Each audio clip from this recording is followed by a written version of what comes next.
Good afternoon and welcome from New Zealand. This is Roy from Sulphur City Foundry. I've just finished an install on a cool little hilt that I'd like to share with you. This is a kind of a first impressions video and a mini review on the Sabers KRS Hilt. So let's go and just have a quick look at this. Okay, so here we are. It's a client sent me this amazing saber in brass. So it's a nice weighty beast. Certainly a lot heavier than the typical aluminium hilts that you get. I'm guessing it's around about 60% heavier than an alley hilt. And there is an aluminium version as well, which will be likely a little bit more familiar to what we're all used to with aluminium hilts. The box didn't come with it. That's my own little bed that I treat my sabers to occasionally. I'm actually just playing around with display boxes. I'm not that weird. Okay, so what we have here is a cool little installation into, like I said, this brass KRS. So I've just finished this last night. What we have on this saber is a very nicely machined hilt. Not really any machine marks, very nicely polished. All the threads run well. It came very well presented. It came in excellent condition and a very well presented hilt. You can see here that it is has a slotted emitter, which I personally am a big fan of. But the design actually allows you to add these shrouds to the saber, and the shrouds are designed to fit onto the saber like so. Now, I'm a big fan of the slotted emitters, so if it was me, I'd probably run the saber without them. But the idea behind these is if we're illuminating the saber, and I'll do that just now.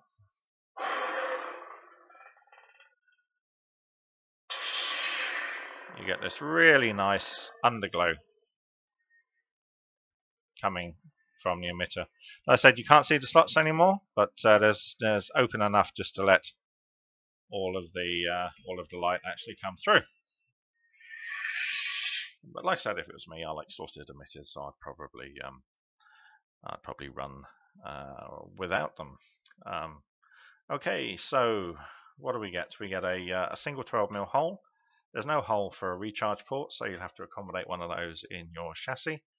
Blade retention screw, heatsink retention screw, a couple of holes to put your shrouds in,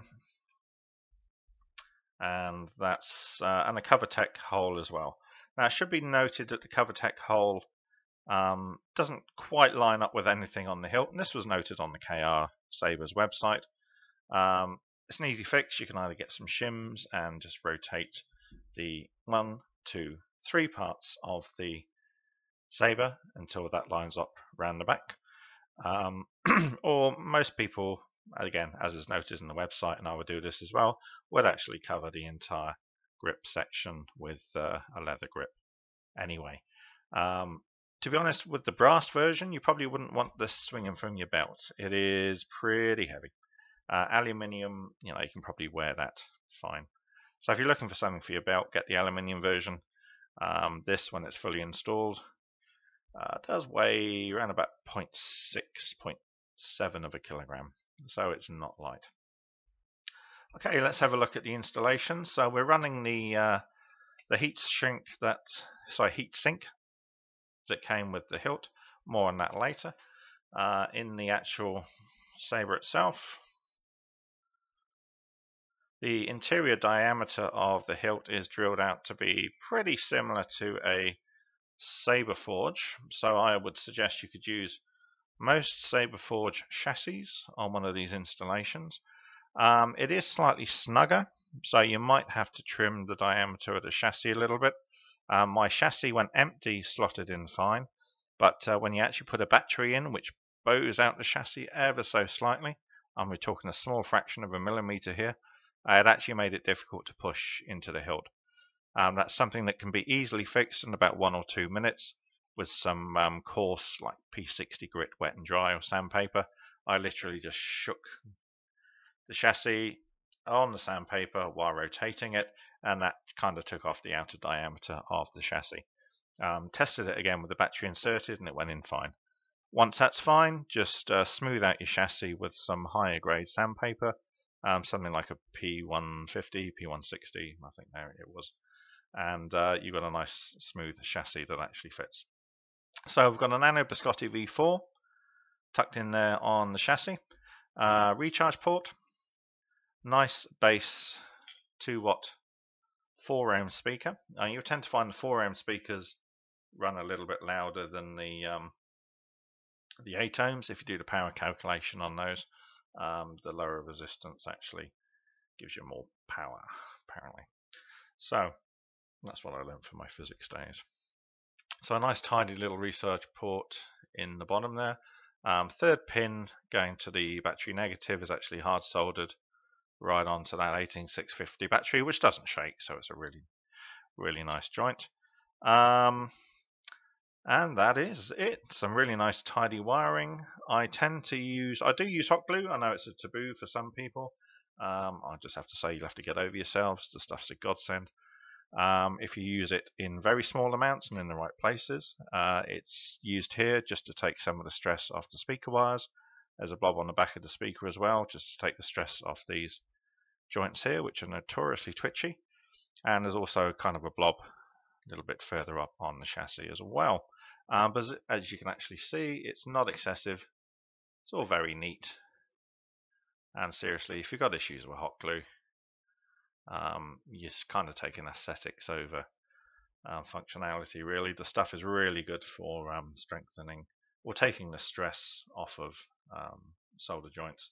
And I'd rather have a reliable Saber with some hot glue tucked away in the chassis that you can't see anyway, as opposed to something that is going to break. That said, my solder joints are absolutely beautiful. They don't break anyway. Right, so that's pretty much it. It's, it takes a Saberforge chassis. What I like about this is the designer has actually taken account of the fact that Sabers have wires in them. A lot of hilts, Saberforge are kind of, as much I do like Saberforge, I'm not crapping on Saberforge. They do have very snug hilts though. The thing I like about this, there's a little bit of extra length here, just so your wires can coil nicely when you put your chassis in there. That's something just missing off some of the smaller apprentice Saberforge stuff. So just from an installation point, just makes things a little bit easier. And if you know me, you know I actually like Saberforge hilts. They're not as bad as people say. There's a lot of, it's fashionable to shit on Saberforge, unfortunately, and some of it's probably deserved. A lot of it isn't. Just my personal opinion, and that's going to be a topic of another video. Okay, final point with this KR Sabers. We have, if you're wanting to install a single Cree LED, you're going to be using one of these single lenses.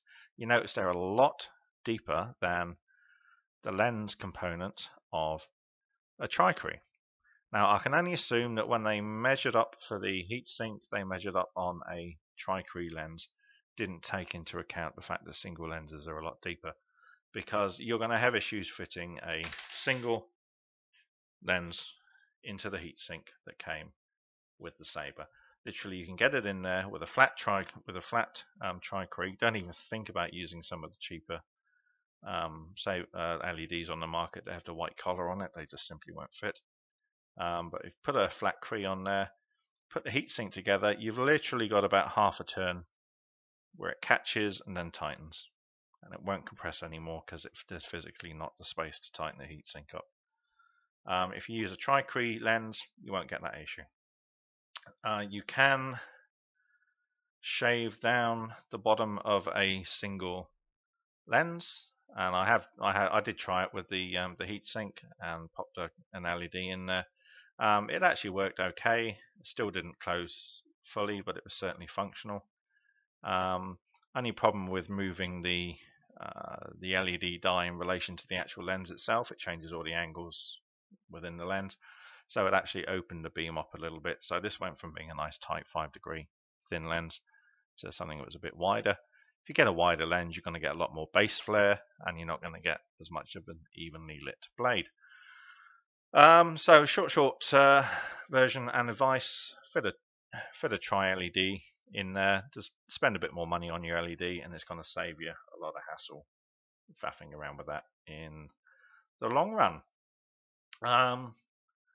But that's just very minor observations on what is otherwise a very nicely designed and comfortable, very easy to install hilt. Certainly made a bit of an impression on me actually having it in the hand, and sometimes you don't know till you actually get one of these in front of you whether you like it or not. I do, so I've shoved it on my wish list. So I'll be picking one of these up in the next 2 or 3 months, no doubt. And a few people that have seen this down here in New Zealand have expressed an interest as well. So that's going to be there's going to be a few more of those floating around down here in Australasia. Okay, so well, that's me. Like I said, Roy from Sulphur City Foundry. The link to the KR Sabers website will be down here somewhere. Make sure you subscribe to my channel. There'll be more, nice, easy, and quick reviews popping up in the very near future. I'm more an electronics installation kind of guy. That's one aspect I really like about Sabers. I do a lot of installs down here. So I'm going to be releasing a few more technical videos in the very near future. So if you want to learn how to install your first basic Saber, something with sound, you do have the excellent videos already from Custom Saber Shop. Make sure you search those out. But I'm going to be releasing a few more as well. And although it's going to be quite similar, you're might pick up a few tips and tricks that I've found from experience just over the past couple of years. So like I said, just go down there and subscribe. Right, that's me checking out. You guys have a great day. Make sure you enjoy your Sabers. That's what we're all here for. And I will speak to you again very shortly with another video. Bye-bye for now.